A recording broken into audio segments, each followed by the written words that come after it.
This is Democracy Now!, democracynow.org, The War and Peace Report. I'm Amy Goodman. On Sunday, tens of thousands of women around the world marked International Women's Day by demonstrating against gender-based violence and calling for an end to the U.S.-Israeli war in Iran. On Monday, a major United Nations summit, the 70th session of the Commission on the Status of Women, began. This all comes a week after Iraqi human rights defender and feminist advocate Yanar Mohammed was assassinated in Baghdad, in Iraq. She was killed in an attack on her home. She just reportedly returned to Iraq from Canada a few days before her murder. She was killed by two unidentified gunmen who opened fire as she stood outside her home. Yanar Mohammed was the co-founder and president of the Organization of Women's Freedom in Iraq. In 2003, she founded the first women's shelter in Iraq to protect women from trafficking and so-called honor killings, becoming the target of death threats over her activism. She was a frequent guest on Democracy Now! Following the 2003 U.S.-led invasion of Iraq. This was Yanar speaking on Democracy Now! In December of that year. The story that does not reach to this part of the world is how the women are treated in the post-war Iraq. What happened to us, how our, let's say, destinies were totally devastated by this war. What is told to everybody is that we got rid of a bloody dictator, which is a true story. But the part that nobody knows about is that we did have sort of a secure life. We did have our jobs. We did have some stability that we totally lost with the first day of the war. Now, our everyday life has abductions for women. We cannot go out in the streets safely. We are immediately a moving target on the streets, and we qualify for kidnappings, for rape, and for killing just because we are women. And on top of all of that, what the coalition did was hand over part of the authorities to religious fundamentalists that turned our lives to push us hundreds of years back in time. That was Yanar Mohammed speaking on Democracy Now! In 2003, shot dead last week in Baghdad, Iraq, when she returned to Iraq. On Monday, I spoke to Secretary General of Amnesty International, Agnès Callamard. I asked her about her reaction to the killing of Yanar Mohammed, a woman she knew well. Lots of emotion to see her, because I met her. I was not as close to her as some of my friends in the field, but she was very important for us. She was an icon. She fought so hard. I met her in Iraq. I actually met her organization there. She was, you know, she was so strong and so determined, and she fought in the most incredibly cruel and violent environment, and she kept going, and she kept going. You know, for all of us, we feel that she is one of the victims of the current war, because she became the symbol of you know, this westernized person, which she wasn't, because as you know, she took very strong position against all wars of aggression, as she took position against patriarchy and violence in Iraq. You know, it's so interesting you say you see her as a victim of this war, because you think of the similarities of the U.S. invasion of Iraq back in 2003, when I think it was the Defense Secretary Donald Rumsfeld saying they will greet us with flowers, and you see what President Trump is saying, you know, we are there to protect the protesters in Iran. Yeah. And of course, what's happening now is hundreds, well over 1,000 people have been killed so far in Iran. And civilians. Look, I think we really need to reject any kind of binary proposal being brought to us. I want to be very clear that the regime in Iran is responsible for massive human rights violations. Probably thousands of people were slaughtered in January for protesting it. Women in Iran being denied some of their basic rights. So that is a reality of the regime in Iran. But it making it clear that this is a regime and a government that is responsible for crimes against humanity should not lead us, of course, to see in this act and these attacks anything else but an act of aggression, which will also victimize people and civilians. Right now, there are hundreds of people who were arrested in January in the context of probably the most violently repressed protest. They are held in prison. Those prisons are either directly targeted by the bombing or are near areas where the bombs are falling. And we are very worried about what's going to happen to these prisoners. We know what happened during the 12 days war that Evin prison was targeted. We also know that during times of war like this one, the Iranian government increases the repression. It has imposed an internet blackout, and there is likely to be more repression against anyone wanting to raise the alarm about the situation. So at all levels, people are the victims, and let's make no mistake, these attacks, the Israeli-US attacks on Iran are doing nothing to protect the Iranian protesters and those who have been at the forefront of fighting the government. Well, I wanted to ask you about those prisoners a little more, like Agnès Mohammed, yes, the Nobel Peace Prize winner, who was just taken back into custody as she protested the death of yet another Iranian, believing at the hands of the Iranian government. And what happens to her and the others? Do you have any word? I mean, it's hard to get word out of what's happening on the streets, let alone in these prisons like the notorious Evin prison. The words are alarming. First of all, she has been moved out of the prison where she was held to another location. She is unwell. She has many health problems. Which is why she was released the first time for medical reasons, and then she spoke out again and was re-imprisoned. Re-imprisoned, moved to a new facilities, and according to people who are close to her and to information that she managed to provide, she has been denied medical treatment, and she is under a severe, I will say, circumstances. So whether or not she's being ill-treated or tortured, it's hard to know, but the denial of medical services and medicine amounts to an inhuman and degrading ill-treatment. You're here in New York for the 70th session of the Commission on the Status of Women.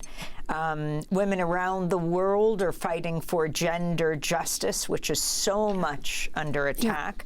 Can you talk about what this session is about and who attends it and what you're calling for? Look, it could not be coming at a more urgent time. So who comes?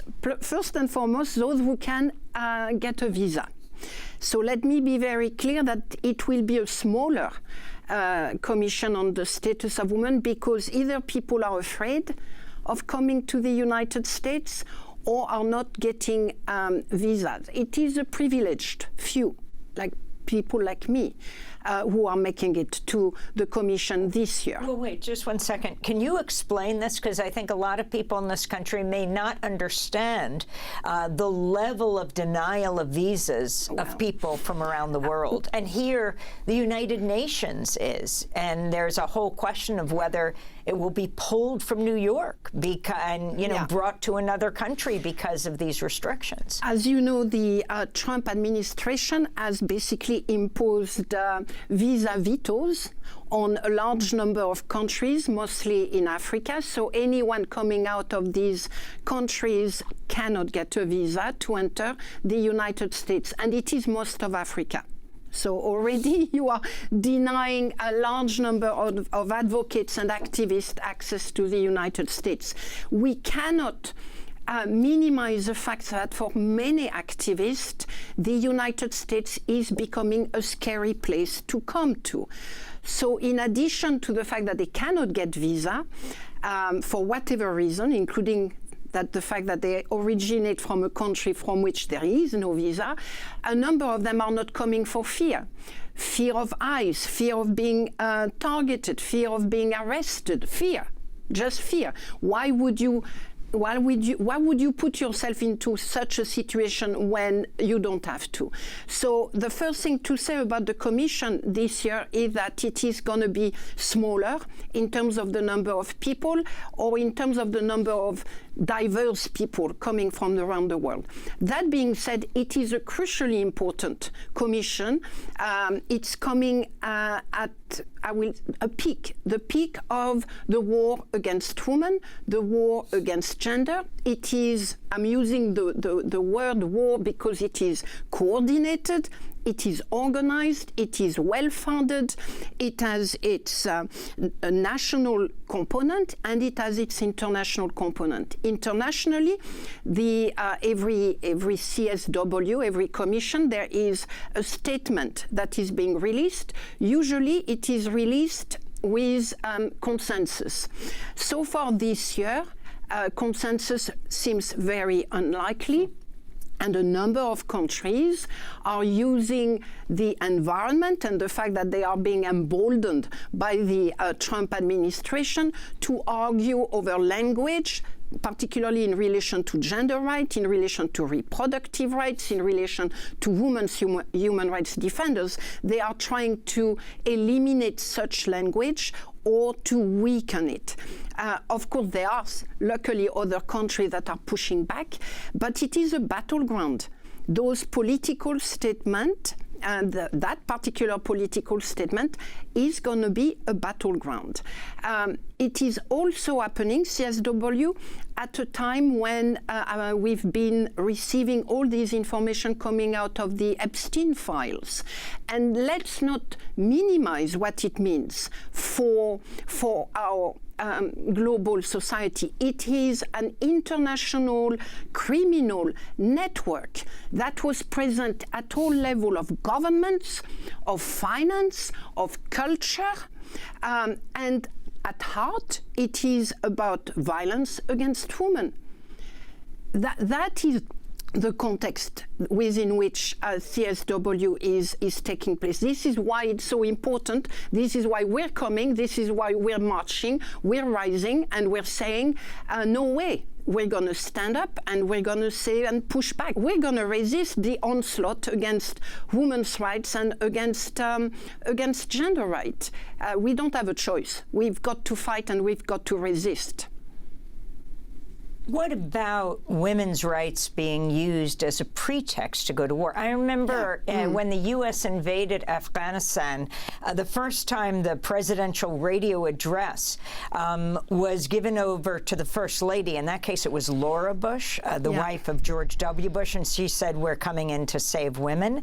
And you think about this U.S.-Israeli attack on Iran, one of the first acts, and it looks like from various investigations is a U.S. strike on a girls' primary school, and 175 people died, the majority of them, we believe, little girls. Look, I think no one is that naive. You know, there is a clear instrumentalization of women's rights. I think we all know that this government could not care less. For the last 12 months, the Trump administration has done everything in its power to weaken the domestic protection for women's rights. It is now moving to impose a global gag rules over sexual and reproductive rights around the world. It is attacking any kind of narrative related to gender. It is erasing the notion, the principle of equality between men and women. There is no doubt that this government does not care about women's rights, whether they are Iranian or, frankly, American. And then, of course, non-Iran, not the U.S., looking at, for example, what's happening in Gaza, what's happening in Sudan, for example. And as you say, so many people were denied visas from Africa, so they can't even frame their own stories. Yeah, absolutely. Look, we are at a critical moment for women's rights, for the fight against racial discrimination, for the fight for LGBTQI around the world. What the Trump administration has done is not creating the anti-right agenda, but it has emboldened it to a level that we had not seen before.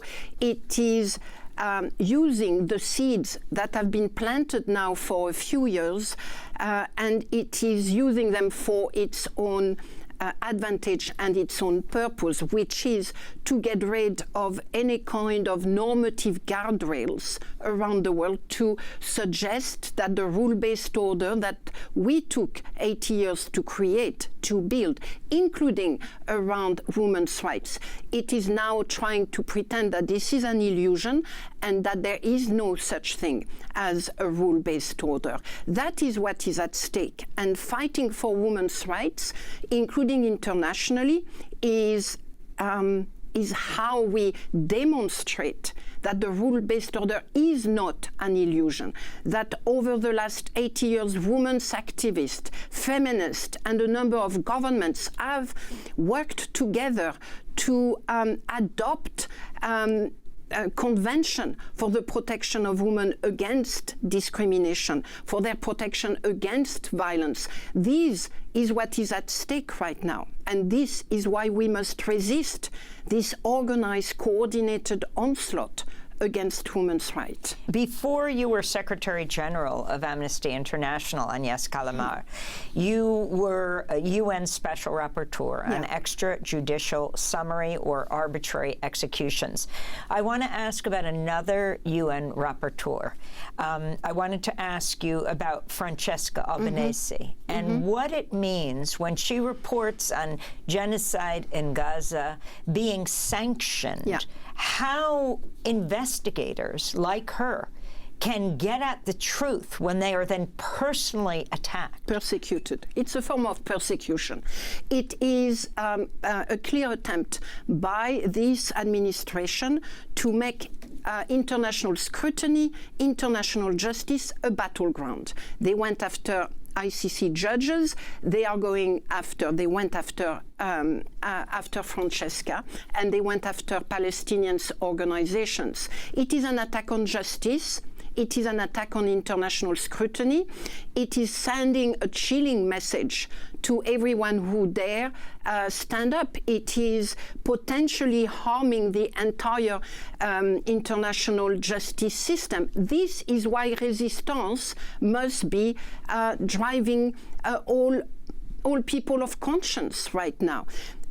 Some governments have spoken against those sanctions, but too few have done so. Francesca's own government, Italy, is doing nothing to protect her. In fact, most of European, recently the French government has also gone after her on the basis of what was clearly a truncated video. So governments that have the political and the economic backbone to resist the United States, those are the governments that should stand up. Personally, I don't think we should expect governments that are already battered by an unequal economic system to then stand up and say no to Donald Trump. But there are others. The European market is the biggest economic market right now, or one of the biggest in the world. Those countries together, or some alone, have the capacity to say no. Indeed, Spain is saying no. But where are the others? Where are the others? So, it is really crucial that European people call on their government to stand up and say no to the onslaught against the international order, against international law, against women's rights that is being driven right now by the Trump administration. We've got to stand up and say no. At many levels, it's very simple. It is very simple. Just say no. I want to end by asking you about what's happening in Iran being framed as a holy war and what exactly that means for women. Mikey Weinstein, the founder and president of Military Religious Freedom Foundation, he said his organization has gotten over 200 calls from members of the military regarding religious comments made by U.S. commanders. One combat unit commander reportedly said the war is part of God's divine plan, that President Trump's been anointed by Jesus to light the signal fire in Iran to cause Armageddon and mark his return to Earth.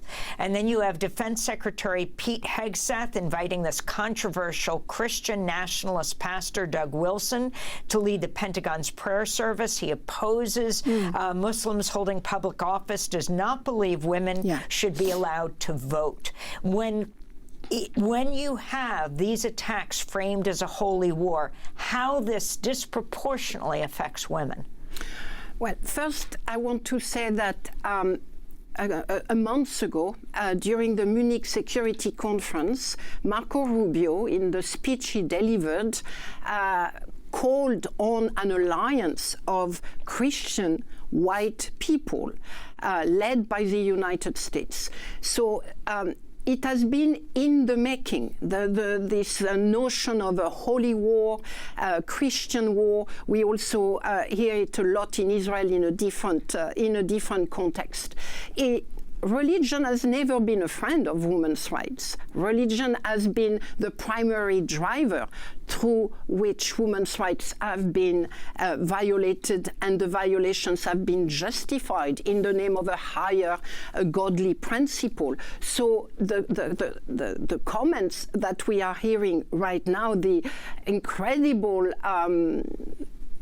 images that we have seen, I mean, should send shivers through the spine of every woman, and I think we cannot but escape wondering how can they then accuse the Iranian government of being led by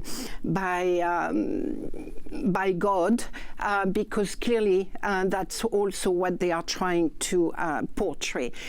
It is, it is a terrible moment for our global society. That is why Amnesty International is here at CSW, and we're here with a very clear message. We got to resist what is happening.